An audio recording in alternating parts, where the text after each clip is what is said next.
Bonjour, bonsoir, cela dépend de l'heure à laquelle vous regardez cette vidéo. Bienvenue si vous nous découvrez pour une première fois. Cet avocat est un avocat qui a beaucoup d'avenir. Ce jeune avocat a beaucoup d'avenir. C'est la crème d'aujourd'hui dans la justice guinéenne. Cependant, il n'avait jamais croisé le fer. Il n'avait jamais croisé un témoin qu'il ne peut comprendre, un témoin qui le fatigue, un témoin qui va l'essouffler. Et vous allez tout comprendre si vous regardez cette vidéo jusqu'à la fin. Suivez. C'est un magasin d'armement. J'imagine que c'est si important, ce magasin. Chaque unité a son magasin d'armement géré par l'unité. Alors, dans quelles circonstances on sort les armes du magasin? Ça dépend des missions. Et quelle est la procédure? Oui, ça dépend des missions. Est-ce que vous pouvez nous en dire un peu davantage? Ça dépend des missions. Quelle mission, par exemple? Quand vous avez une mission d'escorte, par exemple, on autorise, on sort les armements. D'escorte, c'est-à-dire? Escorter du matériel, par exemple, de l'argent, ainsi de suite. Et quelle est la procédure pour sortir les armes de ce magasin? L'unité qui est chargée de ça, c'est son commandant d'unité qui prend les dispositions par rapport à la mission. Et est-ce que vous êtes informé après? Si ça fait partie de leur mission. Est-ce qu'on a besoin de votre autorisation, par exemple? Vous êtes l'autorité supérieure du camp. Si ça fait partie de leur mission, ou bien s'ils ont reçu des instructions d'escorter une unité donnée, on a déjà donné les. Ils nous rendent compte maintenant de l'exécution de la mission.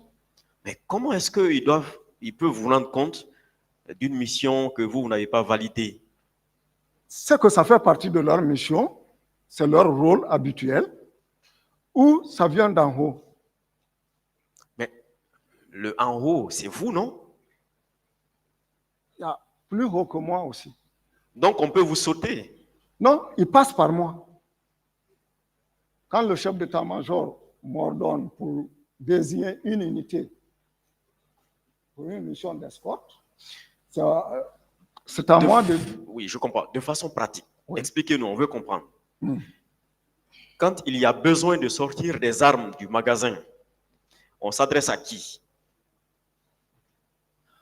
Le chef d'état-major de l'armée de terre ne sert pas de magasin d'armement. Je n'ai pas... Oui, maintenant expliquez-nous. On s'adresse à qui en tant que... Oui. À son magasin d'armement. On a compris ça. Maintenant, s'il y a besoin de sortir des armes du magasin, l'unité qui en a besoin, ou les militaires qui en ont besoin, le service qui en a besoin, s'adresse à qui? Le grand magasin d'armement est géré par le chef d'état-major général des armées. Le stock. Le magasin du camp Alpha Yaya était géré par qui? Relevé de qui? J'ai répondu à cette question. Au chef d'état-major général. Chaque unité a son magasin d'armement. Ça c'est compris. Je suis en train de parler du magasin d'armement du camp Alpha Yaya. Je ne parle pas des autres. Il n'y a pas qu'un seul magasin là-bas. Pardon? Il n'y a pas qu'un seul magasin. D'accord. Et tous ces magasins relèvent de qui? Chaque unité a son magasin, ça relève de l'unité. Et ces unités relèvent de qui? Du chef d'état-major de l'armée de terre. Avant lui, ça relève de qui? Avant lui. Puisque c'est un camp qui relève de vous quand même. C'est ce que vous aviez dit au départ. C'est? Le camp Alpha Yaya Diallo relève de vous en tant que chef d'état-major de l'armée de terre. Est-ce que ces différents services ne relèvent pas de vous? Monsieur le Président, aidez-moi.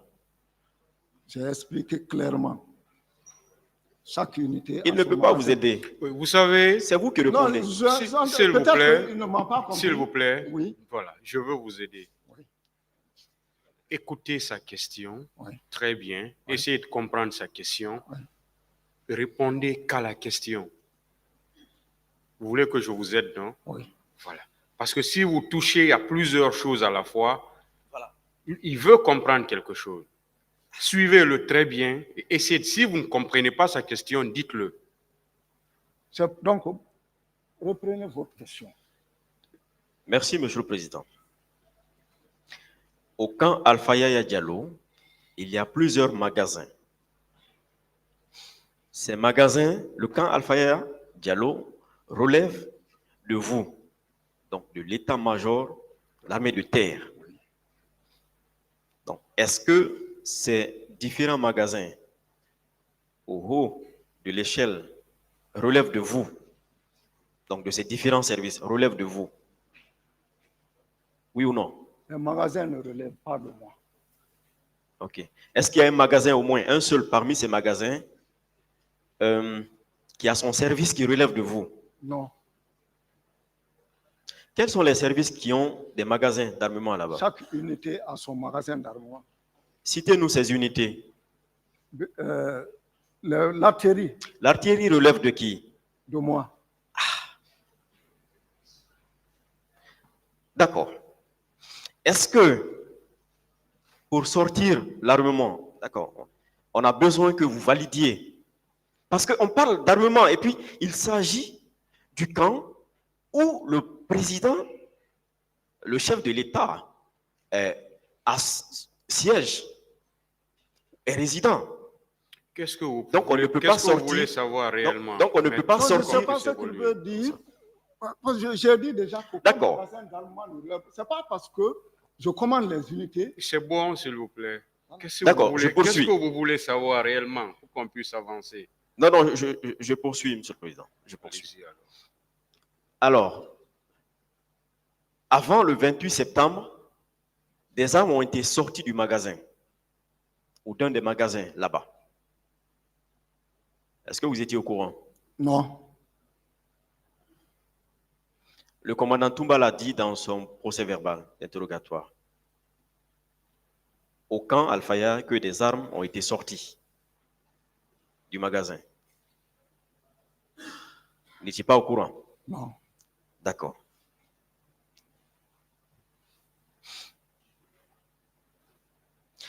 Connaissiez-vous l'emplacement du secrétariat général de la lutte contre la drogue et le grand banditisme? Non. À l'époque? Non. Est-ce que... C'était dans quelle commune? Au moins. Hein? Le siège du secrétariat, c'était dans quelle commune à l'époque? L'antidrogue. Non, je ne sais pas. Le colonel Tchegboro, il était où à l'époque? Ses bureaux, c'était où? On se rencontrait souvent. Souvent, quand on venait à la présidence là-bas, on le voyait, mais son bureau était où? Je ne savais pas. Je ne sais pas. Mais c'était au camp là-bas, au camp Je ne Alpha. peux pas confirmer. Mais je le voyais au camp. Un camp qui relève de vous? Camp Alpha. D'accord.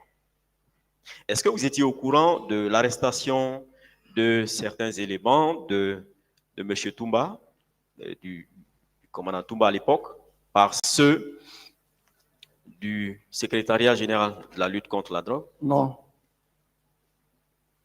Vous étiez chef d'état-major de l'armée de terre.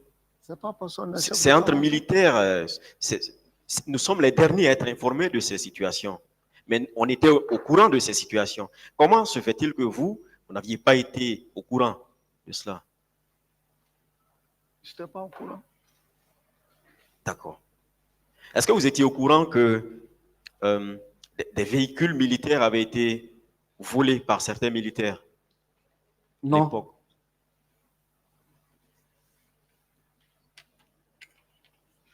Le colonel Claude Pivy traquait certains militaires.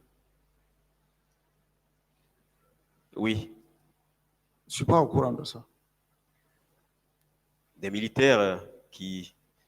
Ah, alors, comment ça se passait? Puisque vous étiez responsable de ces camps, quand un militaire est auteur de, on va dire comme ça, auteur des soustractions, des vols au sein du camp, comment ça se passe? Comment vous réglez ça? Qui les interpelle? Qui les arrête?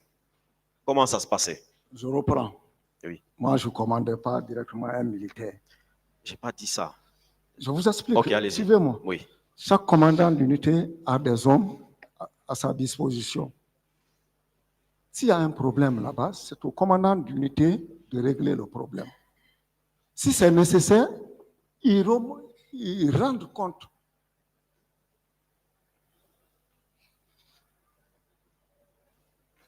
Est-ce que vous aviez été une fois au courant de ce que des militaires seraient partis piller un magasin, un domicile d'un leader, ou Non, vous n'étiez pas au courant du je ne tout? suis pas au courant.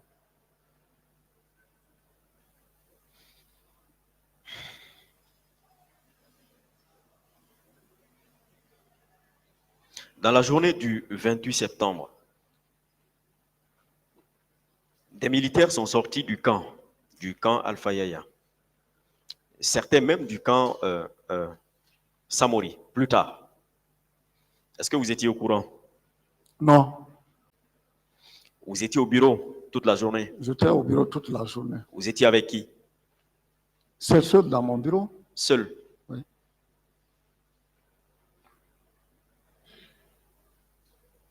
C'était où? Au camp Samori? Quand ça mourit. Jusqu'à 22h.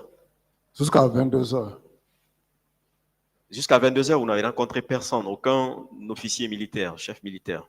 Personne n'est venu à mon bureau. Il y a une réunion de crise là-bas, Réunion de crise, hein? C'est pas au courant. des officiers. Le ministre Toto s'est déplacé, il est allé au camp et par 2 fois, vous étiez toujours là, dans vos bureaux, jusqu'à 22h. Vous n'êtes pas sorti. Je ne suis pas sorti, je n'ai pas vu le ministre Toto.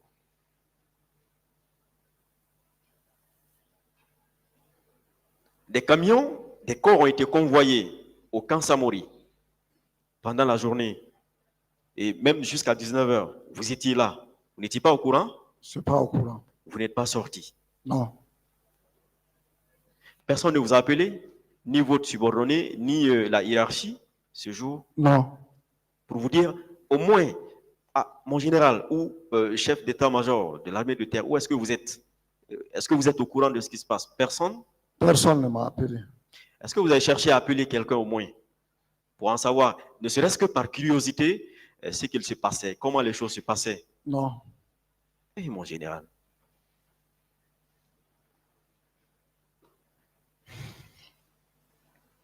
Merci, Monsieur le Président. Vous avez donc entendu l'avocat dire à la fin, mon général, oh mon général, parce qu'il est dépassé.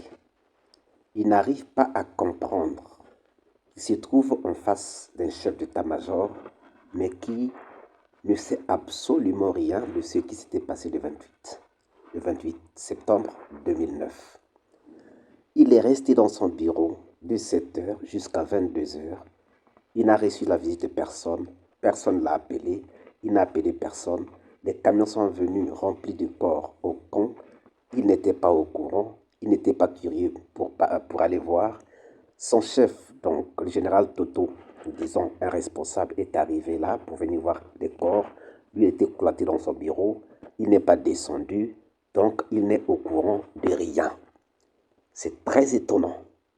Très étonnant.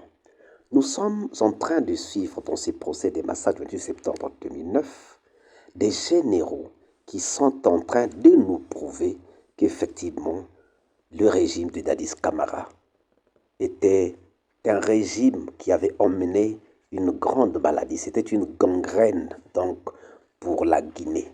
Mais non seulement pour la Guinée, une gangrène pour l'Afrique. Parce que qui dit Guinée dit l'Afrique.